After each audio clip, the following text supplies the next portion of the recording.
Welcome back to the Morning Blend. More virtual learning means many kids will be learning more at home this year, maybe than ever before. So today, tips to keep them on track, especially if they're the ones just learning to read.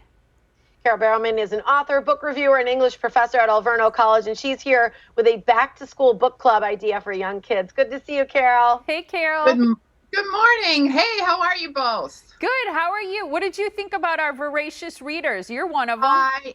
I was cheering. I don't think you could see me, but I was going like this through all of them. And I would just add one more book. Of course, I have to add another book. Along with the Stephen King one, I would add Anne Lamott's Bird by Bird.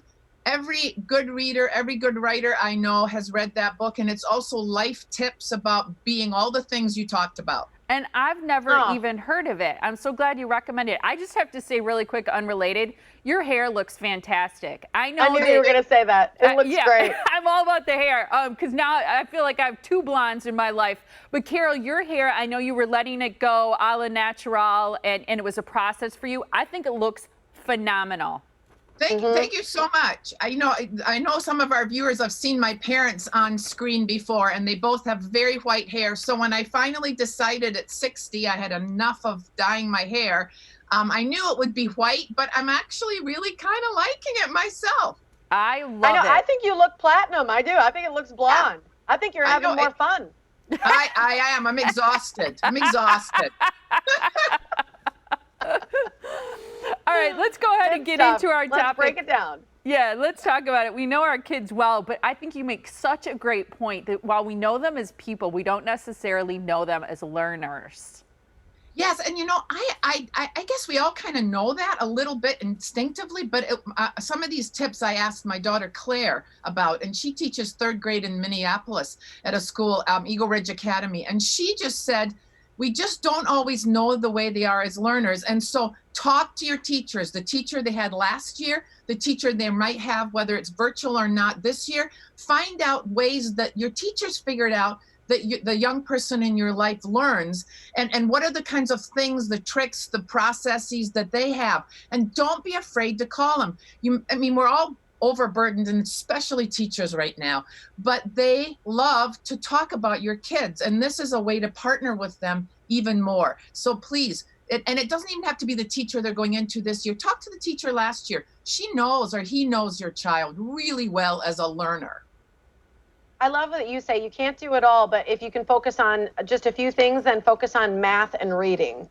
Yep, I can't, and really you all mentioned this a little bit earlier. The best writers, the best thinkers I have in my classes, in my college classes, are the kids who have read a lot on a regular basis and over the course of their school year. And it really doesn't matter what it is. It could be magazines, it could be whatever your child is interested in reading. But please don't do it all. Families are so stressed anyway. Focus on reading, focus on math, and let the other subjects grow naturally out of what you're doing in your home. If you go for a walk or a hike, make it a science, make it into science. But if you've got to focus teaching time, make it reading and math. Such a great point, because cooking too, I think so much learning and opportunity for different subjects.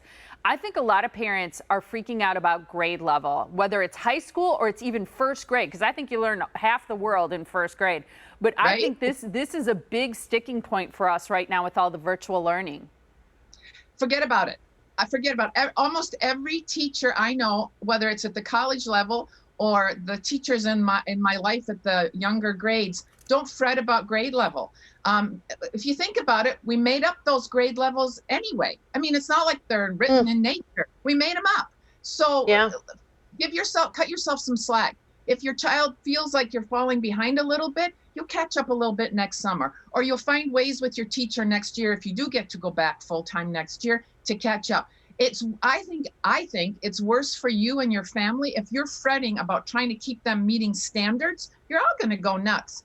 Let it go. Just practice. Do a little reading every day, a little math every day.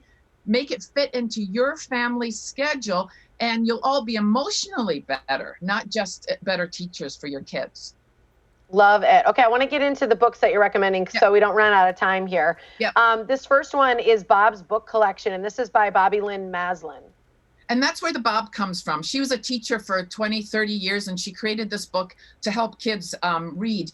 And it's a fabulous collection. Finn, my grandson, is already on set 2 or 3. If you really want to think about where your kids should be, this is a really good collection. It's not Dick and Jane. The stories are fun, and yet it's using phonics and it's using recognition of vocabulary and word endings. It's a fabulous series. I know that series. It's been a while, but I like that series. The other one you suggest is Usborne's very first reading set.